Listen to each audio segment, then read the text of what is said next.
Hi friends, welcome to our knowledge channel. ఇప్పుడైతే మనము మన ఛానల్లో విభక్తుల గురించి నేర్చుకుందాము. అవేంటి అంటే ప్రథమ విభక్తి, ద్వితీయ విభక్తి, తృతీయ విభక్తి, చతుర్థి విభక్తి, పంచమి విభక్తి, షష్ఠి విభక్తి, సప్తమి విభక్తి, సంబోధన, ప్రథమ విభక్తి అనే 8 టైప్స్ అయితే ఉంటాయి. ప్రథమ విభక్తి అని వేటిని అంటారంటే డు, ము, వు, లు. ద్వితీయ విభక్తి అంటే నిన్, నున్, లన్, కూర్చి, గురించి. తృతీయ విభక్తి అంటే చేతన్, చేన్, తోడాన్, తోన్.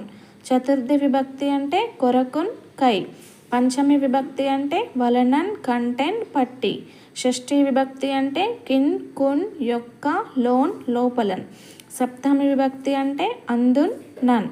సంబోధన ప్రథమ విభక్తి అంటే ఓ, ఓరి, ఓయి, ఓసి. వీటినైతే మనం విభక్తులని అంటాము. ఇవైతే ఇలాంటి ఎగ్జామ్లో అయినా ఇవి మనకు చాలా ఇంపార్టెంట్ అండి. కంపల్సరీ వీటి నుండి ఒక బిట్ అయితే మనకు వస్తుంది. సో అందరూ కూడా జాగ్రత్తగా నేర్చుకోండి. నా వీడియో కనుక నచ్చినట్లయితే లైక్ చేయండి, షేర్ చేయండి, సబ్స్క్రైబ్ చేయండి. ఇలాంటి మరెన్నో వీడియోస్తో మళ్ళీ కలుసుకుందాము. ధన్యవాదాలు.